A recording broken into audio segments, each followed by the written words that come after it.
Shalom Bapak Ibu Saudara dan kasih Tuhan. Kita berjumpa lagi dalam perenungan intim dengan Allah. Pada hari ini, hari Sabtu, tanggal 15 Agustus 2026, kita akan mendengarkan dan merenungkan sebagian daripada firman Tuhan yang bertemakan satu-satunya kebanggaan kita. Sebelum kita membaca dan merenungkan firman pada hari ini, mari sama-sama kita berdoa terlebih dahulu. Bapa yang baik, terima kasih Tuhan Yesus untuk hari ini ya Bapa. Sebentar kami akan mendengarkan sebagian daripada firman-Mu. Kami mau membuka hati dan pikiran kami untuk menerima lawatan-Mu ya Bapa. Biarlah firman ini menjadi rema bagi setiap kami, dan firman ini yang menerangi setiap jalan kami ya Bapa. Terima kasih Tuhan, kami menyerahkan hidup kami ke dalam tangan-Mu. Biarlah firman ini yang selalu merema bagi setiap kami. Dalam nama Tuhan Yesus, haleluya. Amin. Pada perenungan hari ini yang berfokus di dalam Galatia 6 ayat 12-16. Lalu pembacaan Alkitab 1 tahun kita terdapat di dalam Mazmur pasal 84-86, dilanjut kepada 1 Petrus pasal yang kedua. Saya harap Bapak Ibu Saudara-saudari menyempatkan waktu untuk membaca beberapa ayat tersebut. Pada perenungan hari ini ayat emasnya yang terambil dalam Yeremia pasal 9 ayat 23-24. Saya akan membacakannya, demikian firman Tuhan. Beginilah firman Tuhan, janganlah orang bijaksana bermegah karena kebijaksanaannya, janganlah orang kuat bermegah karena kekuatannya, janganlah orang kaya bermegah karena kekayaannya, tetapi siapa yang mau bermegah, baiklah bermegah karena yang berikut, bahwa ia memahami dan mengenal aku, bahwa akulah Tuhan yang menunjukkan kasih setia, keadilan, dan kebenaran di bumi. Sungguh semuanya itu kusukai. Demikianlah firman Tuhan. Pada perenungan hari ini, kita hidup di dalam sebuah peradaban yang dipenuhi dengan panggung pameran.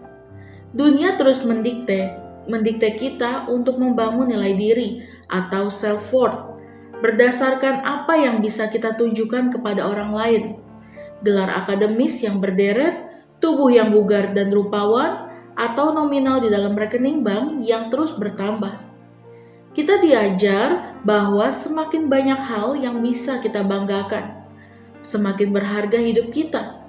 Tanpa kita sadari, penyakit dunia ini seringkali menyusup ke dalam gereja. Kita mulai membanggakan status sosial kita, kepintaran kita dalam melayani, bahkan mengukur berkat Tuhan semata-mata dari pencapaian materi yang kasat mata. Secara teologis, kekristenan meruntuhkan seluruh panggung kesombongan manusia ini. Di atas kayu salib, Kristus menunjukkan kepada kita bahwa segala kehebatan manusia tidak sanggup menyelamatkan dirinya sendiri. Di Golgota, keselamatan kita dikerjakan bukan karena kepintaran manusia, bukan karena kekuatan fisik, dan bukan karena kekayaan dunia, melainkan murni karena kasih karunia Allah yang radikal. Kitab Yeremia ditulis pada masa-masa paling kelam dalam sejarah bangsa Yehuda. Mereka sedang berada di ambang kehancuran total oleh serangan kekaisaran Babel. Ironisnya, di tengah ancaman militer dan kebangkrutan moral, para pemimpin, nabi palsu, dan rakyat Yehuda justru merasa aman. Mereka mengalami sebuah delusi atau khayalan palsu yang sangat akut. Orang-orang bijak merasa taktik politik mereka hebat, orang-orang perkasa merasa militer mereka kuat, dan orang-orang kaya merasa uang mereka bisa membeli keselamatan. Mereka menaruh kepercayaan pada hal-hal yang fana dan melupakan Allah. Di tengah situasi yang membutakan itulah, Nabi Yeremia menyampaikan suara hati Allah dalam Yeremia 9 ayat 23-24. Nabi Yeremia menegaskan bahwa memikirkan bahkan untuk sedetik saja bahwa kita dapat mengandalkan pikiran yang gesit atau kebijaksanaan, tubuh yang sehat atau kekuatan, atau portofolio yang besar yaitu kekayaan adalah sebuah kesia-siaan. Semua itu bisa hilang dalam sekejap mata. Satu-satunya tempat yang aman untuk menaruh kepercayaan kita adalah pada Allah sendiri. Kita dapat mempercayainya karena Dia dicirikan oleh kasih perjanjiannya atau hesed. keadilan, dan kebenaran. Bagi kita hari ini, kasih perjanjian Allah itu tidak lagi abstrak, melainkan telah menjadi daging dan dinyatakan secara sempurna dalam pribadi dan karya Tuhan Yesus Kristus yang di kayu salib. Karena kedalaman kasih Bapa inilah kita menerima identitas baru, yaitu disebut anak-anak Allah. Bapak, Ibu, Saudara-saudari dapat membacanya dalam 1 Yohanes pasal 3 ayat yang ke-1.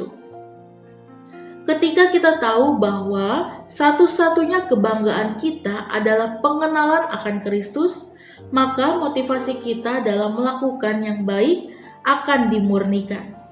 Bagaimana kita dapat menghidupi kebenaran ini sehingga hidup kita menghasilkan buah karakter Kristus di zaman sekarang? Yang pertama, meruntuhkan delusi. Dapat membacanya dalam 1 Korintus 4 ayat yang ke-7. Kita harus menyadari bahwa kecerdasan, kesehatan, dan harta yang kita miliki hari ini bukanlah hasil kehebatan kita, melainkan titipan yang bisa diambil kapan saja. Berhenti menyombongkan hal-hal yang tidak bisa menyelamatkan jiwa kita dari kematian. Kuasa Allah melindungi kita dari kesombongan saat kita sadar bahwa kita hampa tanpa Dia. Saat kita tergoda untuk sombong karena karir atau kepintaran kita, pandanglah salib dan katakan, "Tuhan, semua ini adalah milik-Mu, bukan kehebatanku." Lalu yang kedua, menaruh kepercayaan hanya pada salib Kristus. Kita dapat membacanya dalam Galatia 6 ayat 14. Jika dunia bangga akan kemewahan, orang percaya memiliki satu-satunya kebanggaan yang sejati, yaitu Yesus Kristus yang telah menebus hidupnya. Ketika kita mengenal betapa dalamnya kasih Kristus, segala kemegahan dunia ini akan kehilangan kilaunya. Pengenalan akan Allah inilah yang memuaskan dahaga terdalam jiwa kita. Lalu yang ketiga, menghidupi identitas sebagai anak-anak Allah. Kita dapat membacanya dalam 1 Yohanes 3 ayat yang ke-1. Karena kasih Bapa yang dinyatakan melalui Kristus, kita diangkat menjadi anak-anak Allah. Status ini adalah anugerah murni, bukan upah dari kebaikan kita, kesadaran bahwa kita adalah anak-anak yang dikasihi memberikan kita rasa aman yang sejati, sehingga kita tidak perlu lagi mencari muka atau pembuktian diri di hadapan manusia. Lalu terakhir yang keempat, melakukan yang baik sebagai pancaran karakter Bapa. Kita dapat membacanya dalam Efesus 2 ayat 10. Setelah kita dibebaskan dari kesombongan dan berakar dalam Kristus, kita dipanggil untuk menghasilkan buah. Kita melakukan perbuatan baik, menunjukkan kasih setia atau hesed, yang menegakkan keadilan dan menyatakan kebenaran. Refleksi kita pada hari ini, Tuhan Yesus Kristus, satu-satunya kebanggaan kita, memurnikan hatimu dan menumbuhkan buahnya di dalam keluarga kita. Amin. Mari sama-sama kita berdoa.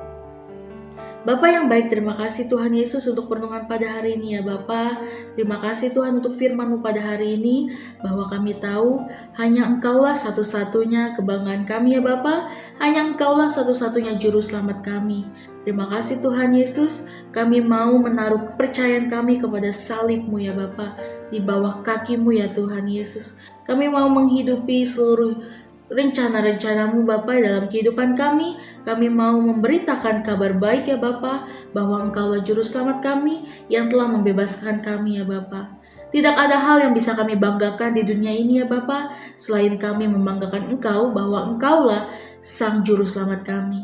Terima kasih ya Bapa untuk berkat-Mu yang telah Engkau berikan bagi setiap kami ya Bapa. Terima kasih Tuhan untuk kasih karunia-Mu bagi setiap kami. Terima kasih ya Bapa untuk hari ini, untuk firman pada hari ini ya Bapa. Biarlah firman ini selalu menjadi rema bagi setiap kami. Terima kasih Tuhan, biar kehendak-Mu yang selalu menjadi yang melingkupi kami ya Bapa.